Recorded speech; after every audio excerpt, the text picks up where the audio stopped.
So I wanted to do this updated talk on inotropes and vasopressors. This is literally just an overview with evidence-based medicine because that's what the rest of the world is practicing. In my prior videos, I didn't really give you guys the evidence behind the choice of the inotropes, how the inotropes work.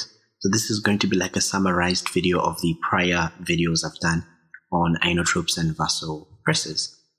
If you haven't yet subscribed to the channel, what are you waiting for? Hit the subscribe button, grab your piece of paper, and let's go.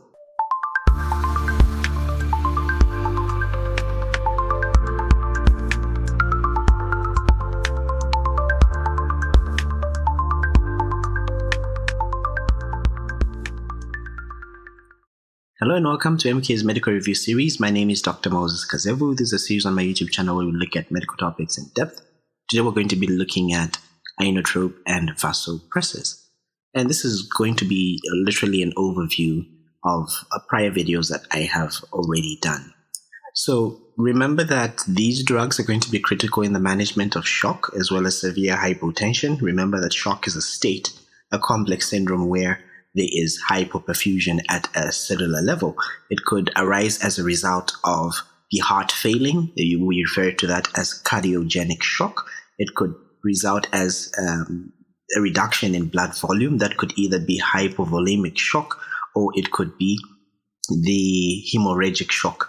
It could result as a result of loss in tone of the blood vessels, which is what we refer to as distributive shock. And sometimes it could be a failure of the hormonal system to regulate the cardiovascular system. We call that as endocrinal shock. And then in terms of distributive shock, you have different types. You have your septic shock, you have your anaphylactic shock, you have your neurogenic shock, which are caused by many different things. In another subset of shock, we have what is known as obstructive shock, where there's some sort of obstruction that is impeding the cardiac output or the flow of blood. And remember that there are certain hallmarks that are going to be used to assess shock. It's not going to be a lecture on shock, but this is just a reminder to give you some perspective on why we use these particular drugs. So these agents are going to be restoring perfusion by mainly three different mechanisms. So they're going to increase your cardiac output. Remember that blood pressure is a product of cardiac output multiplied by your total peripheral resistance, where cardiac output is equal to the stroke volume, which denotes the contractility of the heart, as well as the heart rate, which is the number of times your heart is beating. So in essence, your blood pressure is going to be equal to your heart rate multiplied by your stroke volume multiplied by the total peripheral resistance. The second mechanism is you can affect the systemic vascular resistance. This is where vasopressors actually do. So they're going to be causing vasoconstriction. Remember, once the vessels are constricted, it means that your total peripheral resistance is increased. Your heart has to work harder to overcome this resistance. Your blood pressure is good. It's going to be rising. This is good for someone who has a blood pressure that is falling. On the other end of the spectrum, the increase in cardiac output is going to be manifested by, of course, or enhanced by your inotropes. These are going to be causing your heart to be beating much faster. They're going to be causing your heart to be beating much harder. And then, of course, there are some drugs that will have mixed profiles depending on the dose and the receptor that is being affected. So here's an overview of the important inotropes that I want you to know and the typical doses of each of the inotropes. This is very important information to actually learn. So we have our dobutamine, which is an inotrope. It has a beta-1, a beta-2, and even an alpha-1 receptor activity. As you can see, it has more beta-1 than beta-2 receptor activity. And remember that these beta receptors are found in different places. The beta-1 are found in the heart, while the beta-2 are found inside the lungs, the vasculature inside the lungs. So remember, or rather airway. So remember that beta-1, you have one heart, so beta-1 is found in the heart. Beta-2, you have two lungs, so beta-2 is found in the lungs. So the effects is that once beta-1 actually has been bound to it will increase the heart rate of the heart, and beta-2 causes, once it's stimulated, it causes a bronchodilation inside the lungs. Alpha-1 is found on the blood vessels, and your typical dose of your dobutamine is about 2 to 20 micrograms per kg per minute, and it's given IV. Then norepinephrine is a catecholamine, so it's going to be having more of an alpha-1 receptor activity, so it's going to be causing some vasoconstriction, so it's a pressor more than beta 1 activity, but it does have some beta 1 activity, and it has minimal effects on the beta 2 activity. Then our usual dose is 0.01 to about 3 micrograms per kg per minute. Then epinephrine, or rather your epinephrine, has a beta 1, beta 2 at low dose, and at a high dose it has alpha 1 activity. As you can see, the ones that do have alpha 1 activities are the pressors, because they're going to be affecting blood vessels. And your epinephrine will be at a dose of 0.01 to about 0.1 micrograms per kg per minute. Then your phenylephrine has alpha 1 selective activity, and the usual dose is 0.4 to about 9 micrograms per kg per minute, IV, or 0.1 to about 0.5 bolus IV. You have your dopamine, which acts on the D1 and D2 receptors at low dose, your beta 1 at medium dose, and of course your alpha 1 at high dose. D1 receptors have been studied especially in your renal vasculature, and there was once some time where we had believed that the perfusion of the kidneys, low dose dopamine, can actually help in acute kidney injury. Where it helps in this vasodilatation in the blood flow to the kidneys, and somewhat improves renal failure. That's what we thought, but that has actually been disproved, and that no longer exists in the scientific community. So the dose is about 2 to 20 micrograms per kg per minute. It's a similar dose to what we have with dobutamine. So if you can remember what dobutamine is about, the dose, dopamine is a similar dose. Then you have our vasopressin, which has a V1 on the vascular, as well as V2 on the renal receptors, and with a dose of 0.03 to 0.04 units per minute IV. And we have milrinone, which is a phosphodiesterase 3 inhibitor. It's an inodilator, and it has a dose of 0.375 to 0.75 micrograms per kg per minute. So these are the inotropes that I'm going to be talking about in this particular lecture, and I'm going to be giving you evidence-based medicine depending on these same inotropes. So we'll begin with dobutamine. Remember, I said this is an inotrope, and it's going to be indicated in patients that are going to be having cardiogenic shock. So patients that have had an MI, for example, patients with decompensated heart failure, and even in patients with low output states. Remember that it will have a beta 1 and beta 2 activity, but it has a greater effect on the beta 1 activity, the receptors that you find on the heart. So it's going to increase your heart rate. So it means that in the back of your mind, you must remember that dobutamine actually will have effects on the heart rate. So it will have a risk of developing tachyarrhythmias, a risk of developing tachycardia as a side effect. So your typical dose is going to be 2 to 20 micrograms per kg per minute, and the formulation is about 12.5 milligrams per mil. So it means in 1 mil of the solution that you're getting, you're going to be getting 12.5 milligrams. And it usually comes as 20 mils. So usually it's about 250 milligrams, the entire ampule. But make sure that you counter-check this, because there are different formulations that you may have in your hospital. All you just simply have to look at is the concentration. It's usually written on the ampule of the dobutamine. So for example, if you have 12.5 milligrams per mil, so it means that 1 mil will give you 12.5. And if the whole entire thing is 20 multiplied by 12.5, that gives you 250 mils. And like I said, side effects are going to be things like tachyarrhythmias, increase in myocardial oxygen consumption, and it causes hypotension at higher doses, because it will have a beta 1 vaso effect. So even on the blood vessels, it will cause some sort of vasodilatation at high doses, so it can actually drop the BPs at very high doses. It's contraindicated in patients with idiopathic hypertrophic subaortic stenosis, even those with severe aortic stenosis. Those with tachyarrhythmias that are uncorrected, avoid dobutamine. So if you have a patient that has arrhythmias already, this is not an agent that you want to use in your particular patient. The key evidence that you want to look at, the 3 studies that actually review the use of dobutamine. There was a study done in 1984, which actually showed that there was a significant increase in cardiac function in patients that had congestive heart failure after short-term infusion of dobutamine. Though we realize that these inotropes and these vasopressors actually have no effect on mortality rates. So even when you start your patients on these inotropes, they're not going to increase mortality, more so in heart failure patients. Then in 2024, Ahmed and his colleagues actually reviewed dobutamin's role in advanced heart failure, and they actually found out that including its use in palliative therapy for patients not eligible for mechanical support. You can read up that study, a pretty interesting study. Then you had the Doberman D trial that was done also in 2024, which was investigating low-dose dobutamin after patients had a percutaneous coronary intervention in those that have acute myocardial infarction and those that are at high risk of cardiogenic shock. And the early results actually suggested improvement in hemodynamic stability. So patients that are having an MI and they're in heart failure, dobutamin is something that you should think about. And moving on to dopamine, this is also another inotrope, similar doses, so about 2 to 20 micrograms per kg per minute. And generally, you can divide the dosing of dopamine into what we refer to as low dose, medium dose, and high dose. So low dose, you're going to have what is known as the D1 effect. That's about 2 to 5 micrograms per kg per minute. Then medium dose is about 5 to 10 micrograms per kg per minute, and high dose has an alpha-1 activity, which is 10 to 20 micrograms per kg per minute. And remember that this is going to come as a formulation as 10 milligrams per mil. So 1 mil is giving you 10 milligrams. And so usually you're going to have a total of about 200 milligrams in the ampule.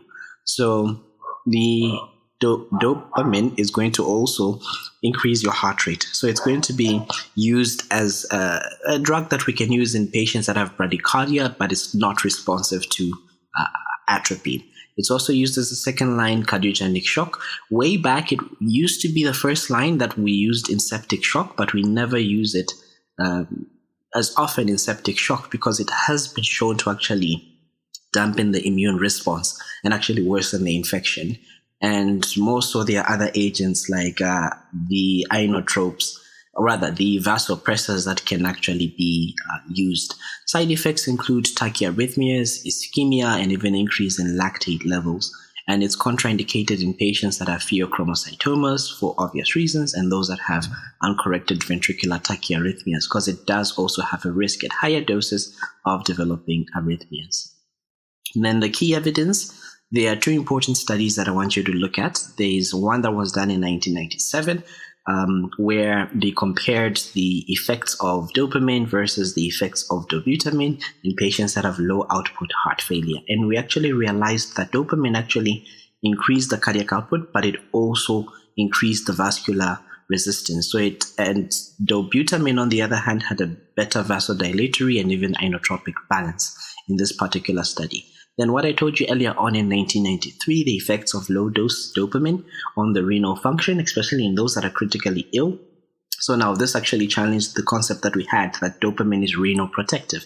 And what we actually found from this study is that even at low doses, it's not going to change the renal outcomes of these particular patients. So there's no reduction in the need for dialysis. There's no reduction in the mortality. So which leads to a change in the way we think that low-dose dopamine is actually renal protective. Then we move on to the next inodilator, which is milrinone. It's a phosphodiesterase 3 inhibitor. So we're going to be using this in acute decompensated heart failure. We're going to be using it in right ventricular failure. We're going to be using it in pulmonary hypertension. Then the dose is about 50 micrograms per kg bolus. So you give it over 10 to 30 minutes. Then 0.375 to 0.75 micrograms per kg per minute as an infusion. And of course, it has some certain adverse effects. It can cause hypotension, it can cause ventricular arrhythmias, it can cause headaches. So we avoid it in patients that have severe aortic and even pulmonary valve stenosis. We avoid it in obstructive hypertrophic cardiomyopathies. This is not so common in our setup, unless those that are working at these private facilities, you may get to see a lot of milrinone, but in most of our other main facilities, it's not a common drug. But we actually compared in a 2022 meta-analysis where they looked at a bunch of studies that were done. They compared the use of milrinone, even dobutamine in patients that had heart failure, and it actually showed that patients that were on milrinone had a better 1 and even 2 year survival rate, even though the short-term outcomes were rather similar. But after 1 year or 2 years post use of milrinone, they actually survived much better than those that were placed on dobutamine. Then in 2023, there was another systematic review, though this one was done in pediatric patients, and it showed that milrinone actually increased the cardiac index and the stroke volume with modest pulmonary vasodilation.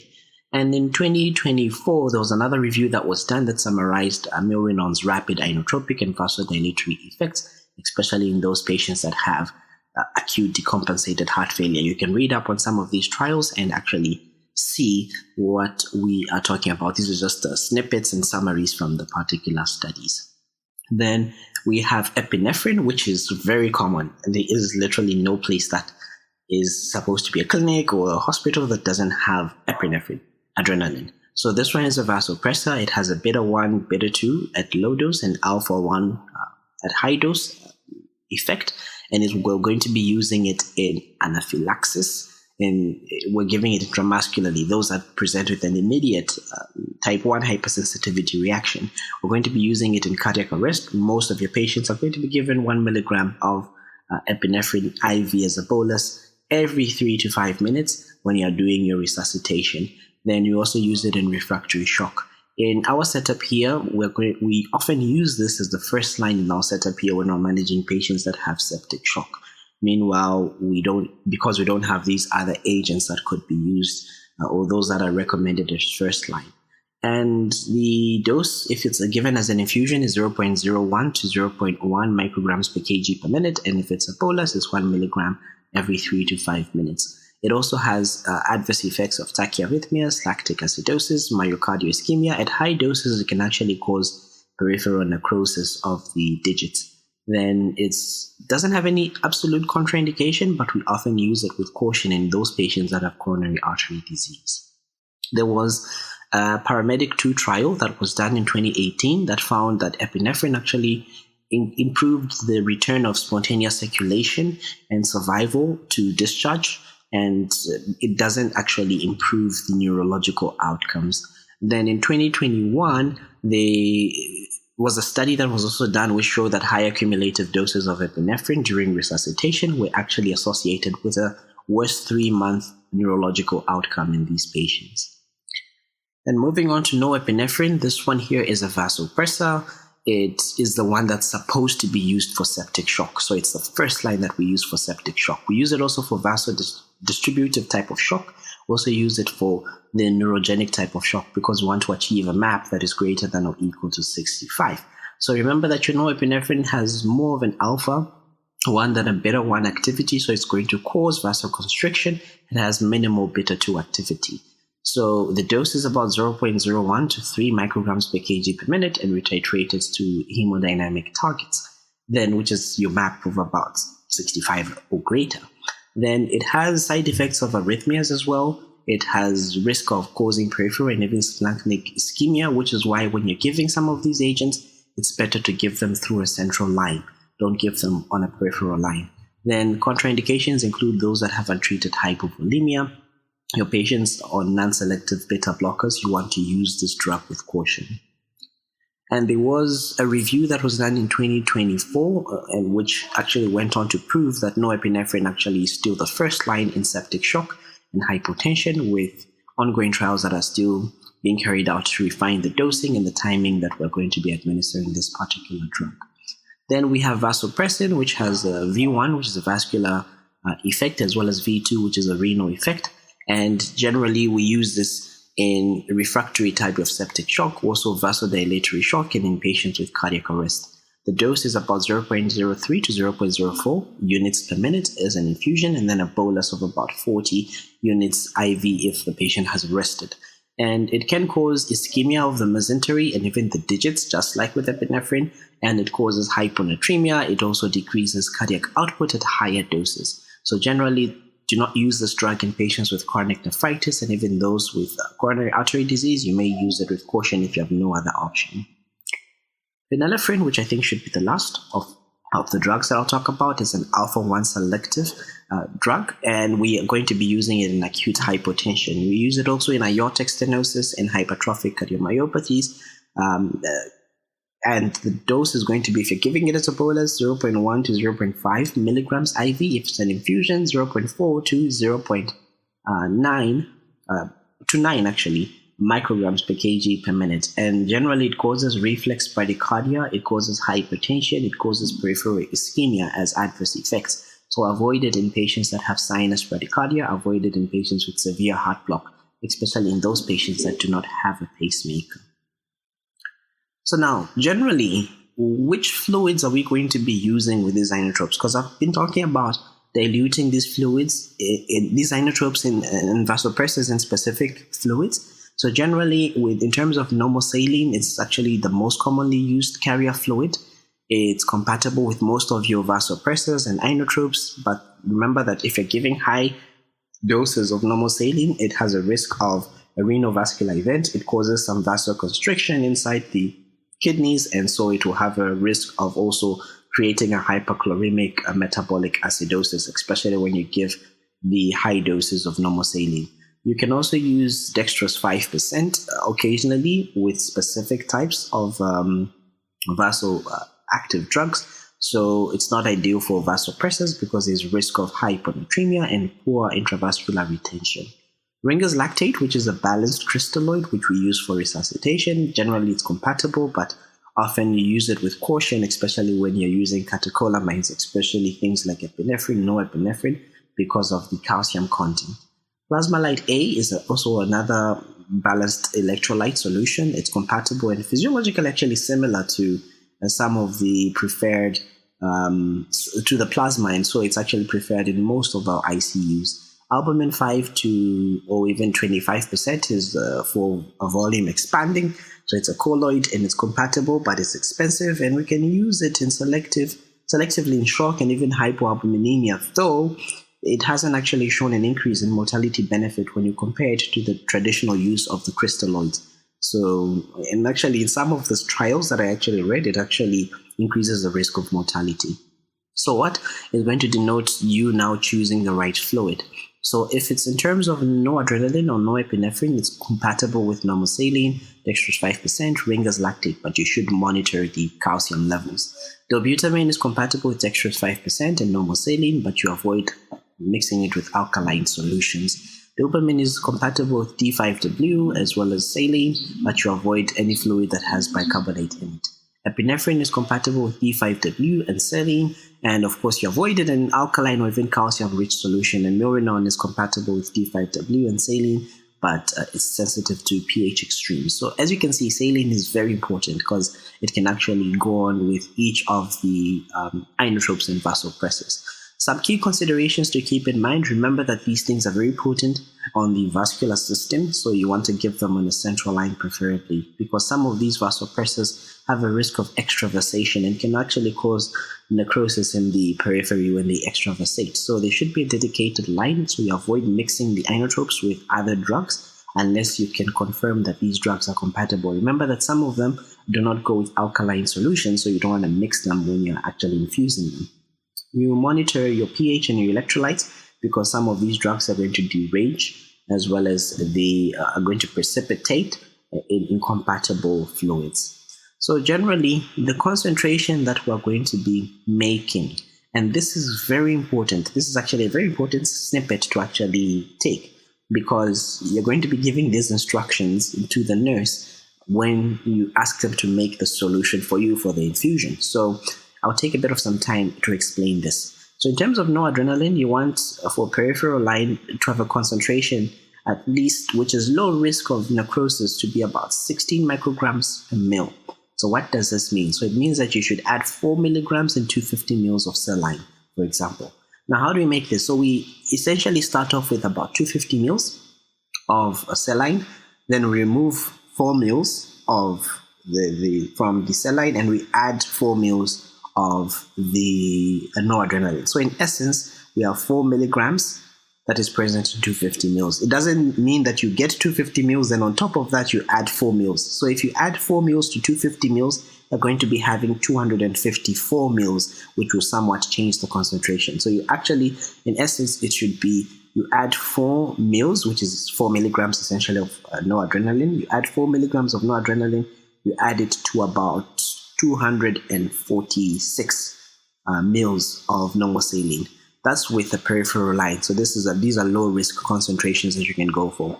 Then for the central line, we get the same 4 milligrams. You can add it to 50, even sometimes even 100 mils of normal saline. So this is a dose of about, or concentration of about 40 to 80 micrograms per mil. Adrenaline, which is what is commonly used in our setup here, we should get 8 milligrams and we put it in 100 mils. So it means you get about 92 mils and you add 8 milligrams. So that's a concentration of 80 micrograms per mil. If you're using a central line, you should create a concentration of about 100 to 200 micrograms per mil, which is very concentrated in my opinion. Then dopamine is 200 milligrams and 250 mils, which I think everyone has memorized at this point. That's at 800 micrograms per mil. If you're giving central line, you can give up to 1,600 micrograms per mil. Dobutamine is 250 and 250, so 250 milligrams in 250 mils of DW, the D5. That's a dose of about 1,000 micrograms per mil.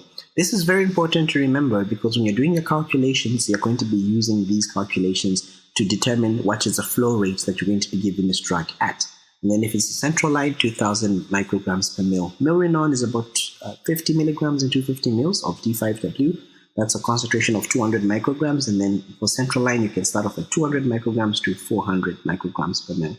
In the peripheral line for phenylephrine, it's 50 milligrams in 500 mils of saline. That's a minimum concentration of 100 micrograms per mil. And it's the central line, you can give higher doses, 200 to 400 micrograms per mil. Then I'll skip that one there. I'll go to vasopressin. Do not give it when you don't have a central line. So vasopressin should only be given at the central line at 0.04 units per mil. So the things you should keep in mind when you're using a peripheral line, make sure that it's a large bore IV, so greater than or equal to 20 G in size. So you should at least have a green cannula at the bare minimum. And of course, you should use the forearm and or the upper arm, so you should put it in the cubital fossa in a large vessel. Avoid the peripheries, those small vessels. You want to give adrenaline and the patient has a yellow cannula, you're causing them an injustice. So you should avoid sites that are near joints or areas that are prone to movement, because once they move that, it compresses on the IV line and your drug is not being given. You find your patient is hypotensive, you find your patient has demised. You monitor your vitals hourly. You should also monitor you monitor signs of extravasation hourly. You monitor your vitals every 15 minutes. Then you use an infusion pump when you should label the drug. You should label the IV fluid clearly what you have added inside so that everyone knows, so that no one can adjust it or people can adjust it whenever necessary. You should consider a central line if you're giving multiple agents or if you're giving them at higher doses. So how do we start an inotrope or vasopressor? What do we need to know? So our first step is one to identify the choice and the underlying indication. Ask yourself, what exactly am I treating this patient for? For example, if you're coming in with septic shock, you're thinking, can I use the norepinephrine? If I don't have norepinephrine, what can I use? Can I use epinephrine?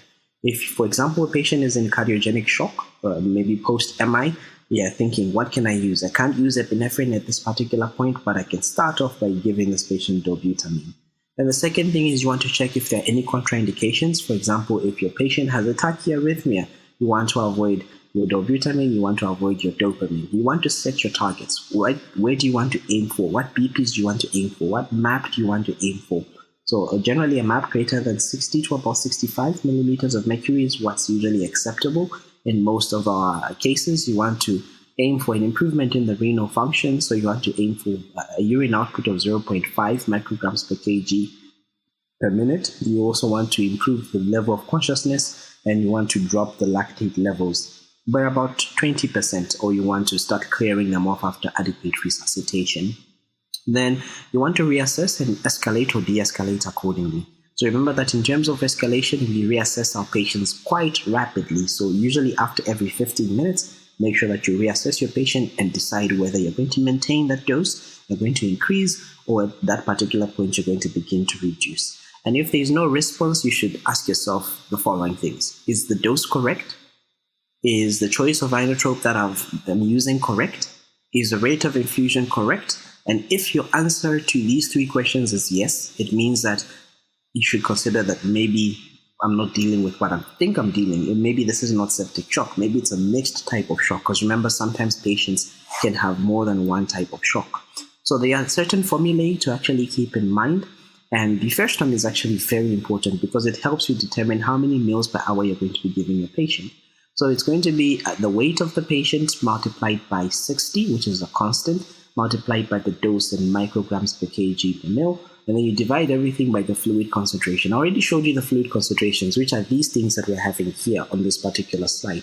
So these are the fluid concentrations. You should be able to keep them in mind. Even when you give the orders, you should be able to know what fluid concentration have I created, because that's what is going to be needed to calculate this particular thing on the screen. So remember that your units should be the same. So if your dose is in micrograms per kg per mil, your units should be in micrograms per mil. Your fluid concentration units should be in micrograms per mil. I'll give you an example. Actually go over in depth with the inotropic use and vasopressor use in my other videos. I will leave them tagged in the description, and I'll also tag a few of them at the end of this particular video. Then once you've calculated your mils per hour, if you have an infusion pump, you simply enter that in the infusion pump. If you don't have an infusion pump, then you want to count the drops. So the volume to be infused, for example, if you want to give 200 mils, 200 mils. If you want to give it over 1 hour, 200 divided by 60 minutes, and then you multiply it by the drop factor of the giving set. Usually our giving sets will either be 15 drops per mil or it could be 20 drops per mil. So once you calculate that, then it will give you an idea of how many drops per minute you can actually count and put your infusion at for your patient. So here's an example that I want you guys to work out just for a bit. I'll give you the answer very shortly. So Mr. Banda, a 68-year-old known hypertensive patient, T2DM and a prior NSTEMI, presents with a swelling of the lower limb, dyspnea, a PND, and orthopnea. So he's in failure. He's in heart failure. The vitals are a BP of 78/52, a heart rate of 112, a respiratory rate of 22, saturating at 90% on room air. The patient's weight is 63. Echo shows that he has a left ventricular ejection fraction of 25% with global hypokinesia, and the registrar makes a diagnosis of heart failure with reduced ejection fraction of 24%, secondary to query ACS and cardiogenic shock. So what inotrope would you start this patient on, and how would you give the orders? So I'll give you some time to actually think about this question, digest everything that I've talked about, then we'll work this patient out. I've given you everything that you need, the BPs, I've given you the age of this patient, I've given you the weight, I've given you the indication. So now you determine what inotrope you are going to use for this particular patient. And here comes the answer. So what inotrope are you going to use? What are you going to think about? So if you guessed dobutamine, you're correct. Why are we using dobutamine? Remember, it has a beta-1 adrenergic agonist, so it's going to increase myocardial contractility to increase your stroke volume. Additionally, it also has a mild beta-2 vasodilatation, so it will reduce the afterload and it will reduce the workload on the heart. So it's going to be ideal for patients that have low output states with preserved systemic vascular resistance, which is why we're going to be choosing dobutamine as an example. So before the inotrope use, you want to actually optimize oxygenation. Because remember, you don't want to start your patients on inotropic and pressors, meanwhile their saturations are very low. So you want to optimize, put them on a non-rebreather mask so that your oxygen saturations are also improved. So you want to start with your dobutamine. We're going to start at a dose of about 5 micrograms per kg per minute. And remember what we're telling the nurse, 250 milligrams and 250 mils. 250 milligrams, let's say if, for example, the ampule is 20 mils. So it means you're going to add 20 mils to about 230 mils. So that the final volume that you're having is 250 mils. And in that 250 mils, you have 250 milligrams of the dopamine. So you're going to increase by 2.5 micrograms per kg every minute, every 30 to 60 minutes based on the response. And your maximum dose is around 20 micrograms per kg. So let's consider the following things. So this patient here was starting at a dose of about 5 micrograms per kg per mil. His weight is 63. and 60 was the constant. Remember, if we're getting 250 milligrams and 250 mil, that gives us a concentration of 1,000 micrograms per mil. So this everything divided by 1,000. So the answer that you're going to get is 18.9 mils. So this is mils per hour. So you simply enter that in your infusion pump, 18.9 mils per hour. But if you don't have an infusion pump, how do we calculate the drops per minute? So we want to infuse 18.9 mils in 1 hour. So 18.9 divided by 60 multiplied by our giving set, which give about 20 drops per mil. That gives us roughly about 6 drops per minute. So you can actually titrate it to 6 drops per minute, which is where the instruction comes from. 250 milligrams of dobutamine and 250 mils of D5W at 6 drops per minute. So you want to monitor your vitals, so check the BP, your heart rate, your MAP every 15 to 30 minutes initially. The urine output must be greater than or equal to 0.5 mils per kg per hour. The lactate must be showing a downward trend, meaning your perfusion is improving. You want to watch your ECG, continuous telemetry, to actually pick out any arrhythmias, and you want to repeat the echo to see if there is improvement in the contractility of the heart. How do we escalate? So we first begin with the first agent. Then afterwards, we titrate until our MAP is above 65 millimeters of mercury, and if there is adequate urine output and lactate clearance. If there isn't, and we've reached the maximum of that particular inotrope, then we can add a second line based on the hemodynamics that is there. So remember that the dobutamine for low cardiac output states, vasopressin or epinephrine for refractory hypotension. We should consider inodilators like milrinone for right ventricular failure, or when beta blocker limits actually catecholamine use. Then in terms of de-escalation, once you have now reached your targets, once the perfusion and the organ function has normalized, then we begin to taper off the vasopressor. The tapering off is actually done at a much longer interval compared to the escalation. So generally, we want to reduce the dose of the pressor by about 10 to 20% every 1 to 2 hours. So we should monitor the MAP, the cardiac output, the lactate, and even the urine output when we're weaning off. If the patient is actually deteriorating, we re-escalate. Then we discontinue the second agent before the first agent drug if the patient is still stable. Then we transition them to oral vasopressors, or we can remove the infusion completely. If the patient remains stable for more than 24 hours, we can completely wean them off the particular drug. So here are the references for those that want to read up on the particular information that I have provided with you. And if you have any questions, please drop them in the comment section below. I will be happy to answer your questions and concerns. And with that, I would like to thank you for listening to this talk. Until next time, my name is Dr. Moses Kazewu, to Zambia and beyond. Bye-bye.